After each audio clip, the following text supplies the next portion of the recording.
السلام علیکم اسٹوڈنٹس، آج ہم لوگوں نے جو ہے وہ نیکسٹ ٹاپک سٹارٹ کرنا تھا، نیکسٹ چیپٹر، سیکنڈ چیپٹر آئین ارتقاء کے اوپر 1947 سے 1973 تک یہ تمام کانسٹیٹیوشنل چینجز کے اوپر جو چیپٹر ہوگا آپ کا کہ کیا کیا چیزیں جو ہیں وہ 47 جب پاکستان جو ہے وہ بنا آزاد ہوا اور 1973 کے آئین تک کتنی کانسٹیٹیوشنل ریفارمز ہوئیں، کتنے آئین آئے، کیا کیا جو ہے وہ آئین کے اندر ترامیم و تبدیلیاں ہوتی رہی ہیں، کس طرح سے پاکستان کا سسٹم جو ہے وہ چلایا جاتا رہا۔ اب چونکہ جب تخلیق پاکستان ہوئی جنوبی ایشیا کے مسلمانوں کے لیے ایک بہت بڑی نعمت تھی، ساتھ ساتھ وہ مسائل بھی ان کا سامنا ان کو کرنا پڑا تھا جو کہ فوری طور پہ مسلمانوں کو جو ہے وہ پیش آئے تقسیم کے فوراً بعد۔ بقول امریکی صدر ٹرمپ، مملکت پاکستان کا معمار دنیا کی سب سے بڑی ریاست، اسلامی ریاست کا باپ ہے، یعنی قائد اعظم کے بارے میں انہوں نے کہا تھا، اور مجھے یقین ہے کہ مسٹر جناح کی غیر معمولی قیادت پاکستان اور اس کے باشندوں کے لیے مشعل راہ بھی ثابت ہوگی۔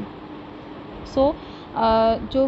سب سے پہلے جو ہم لوگوں نے پوائنٹ ڈسکس کرنا ہے وہ ہے پاکستان کا عبوری آئین، جو کہ پاکستان آزاد ہونے کے فوراً بعد جو ہے اس کو نافذ کیا گیا، جس کو ہم انٹرم کانسٹیٹیوشن بھی بولتے ہیں۔ اب حصول آزادی کے بعد پہلے آئین کی تیاری تک 1935 کا ایکٹ جو ہم لوگوں نے پچھلے چیپٹر میں ڈسکس کیا تھا، پڑھا تھا کہ وہ ایکٹ تھا جو کہ فوری طور پہ جو ہے وہ ہندوستان میں بھی نافذ کیا گیا آزادی کے بعد اور پاکستان میں بھی نافذ کیا گیا تھا چند تبدیلیوں کے بعد، چند ترامیم کے بعد، چونکہ وہ ایکٹ تھا جو ہندوؤں کی جو ہے وہ بنایا ہوا، ان کے ہاتھوں سے بنا ہوا تھا، انہوں نے خود جو ہے اس کے اندر شکیں شامل کی تھیں، کچھ مسلمانوں کے لیے تھی، کچھ ہندوؤں کے لیے تھی، جب متحدہ برصغیر تھا۔ تو فوری طور پہ چونکہ کوئی ایسا کلیئر کٹ سین نہ مسلمانوں کے لیے تھا نہ ہندوؤں کے لیے تھا کہ وہ کیا کریں گے فوری ملک کو چلانے کے لیے اور حالات کو اسٹیبل کرنے کے لیے، تو انہوں نے جو ہے وہ 1935 کا جو ایکٹ تھا اسی کو تھوڑی سی ترمیم و تبدیلیوں کے ساتھ ملک کے اندر جو ہے وہ نافذ کر دیا، اور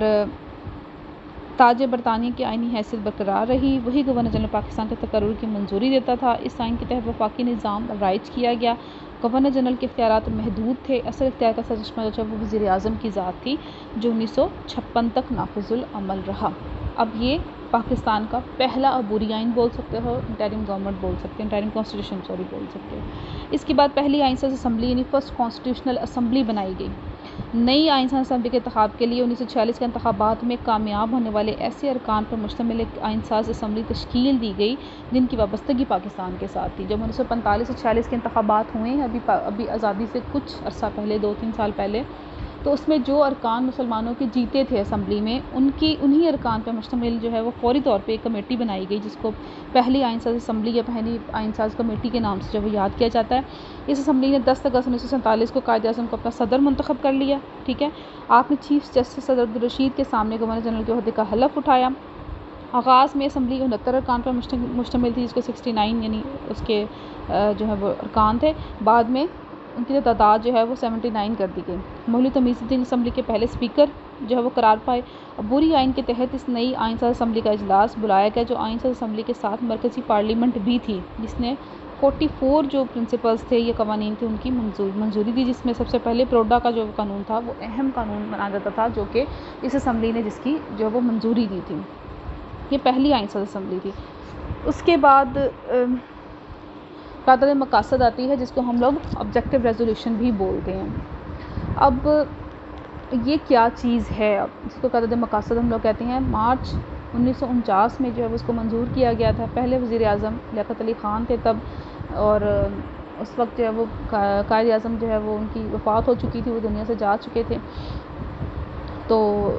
لیاقت علی خان جو ہے وہ اپنی وزیر اعظم کی سرکردگی میں انہوں نے جو ہے وہ آئین ساز اسمبلی نے اس قاعدۃ مقاصد کو منظور کیا، اور اس کے چند ایک نکات جو ہیں وہ ہیں جو کہ بعد میں تمام جتنے آئین پاکستان کے بنے ہیں ان کا حصہ بھی بنائے گئے، یعنی جو کچھ چیزیں اس قاعدۃ مقاصد میں جو وہ شامل کی گئی تھیں، یہ وہ ساری شکیں تھیں، وہ ساری دفعات تھیں جو بعد میں 1956 کے آئین میں اور جتنے باقی 2-3 آئین آئے ہیں 1973 تک پاکستان کے، ان میں شامل کیا گیا۔ اب سب سے پہلے آتا ہے اقتدار اعلیٰ یا حاکمیت اعلیٰ۔ انسانوں کی کل کائنات پر واحد جو اللہ تعالیٰ کی حاکمیت ہے وہ اسی رب کی ہے، جس نے عوامی نمائندوں کو جو ہے وہ اپنی تمام اختیارات منتقل کیے، اور منتقل کرنے کے بعد عوام کو جو ہے یہ لوگوں کو اپنا نائب بنا دیا، ٹھیک ہے۔ جو سوپرنٹی ہوگی، جو اقتدار اعلیٰ ہوگا وہ اللہ کا ہوگا۔ سیکنڈ ہمارا پوائنٹ تھا اس میں کہ اسلامی اصول ہوں گے، اسلامک پرنسپلس جو ہیں اس کو لاگو کیا جائے گا ملک کے اندر، اس کے اکارڈنگ زندگیاں ہوں گی جس میں جمہوریت ہے، آزادی ہے، مساوات ہے، رواداری اور معاشرتی انصاف کے اصولوں کو اپنایا جائے گا۔ نمبر 3 پہ اسلامی طرز زندگی ہوگا، مسلمان کو انفرادی اجتماعی شعبوں میں اپنی زندگیاں قرآن و سنت کی روشنی میں گزارنے کی جو ہے وہ کے قابل بنایا جائے گا۔ اسلامی قانون سازی ہوگی، پاکستان کا آئین قرآن و سنت کی روشنی میں تبدیل کیا جائے گا، اور جہاں کہیں بھی جو وہ کوئی چیز اگر پھنس جاتی ہے یا کوئی ایسا معاملہ جس میں ہم لوگ کلیئر کٹ نہ ہو تو وہ ہم اسلامی اصولوں سے جو ہے وہ اس کی رہنمائی لیں گے، اس سے متصادم کوئی بھی ایسا قانون نہیں بنایا جائے گا۔ نمبر 5 پہ بنیادی انسانی حقوق ہیں، تمام شہریوں کو بلا امتیاز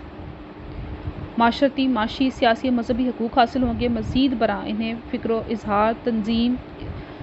اور آزادی اجتماع کا بھی میسر ہوگی تاکہ وہ اپنی شخصیتوں کی بہتر نما کر سکیں۔ اس کے وفاقی طرز حکومت ہے، پاکستان ایک وفاق ہوگا جس میں صوبوں کو آئینی حدود کے اندر رہتے ہوئے خود مختاری حاصل ہوگی، یعنی وفاقی طرز حکومت جو ہے وہ پاکستان کا حصہ بنے گا۔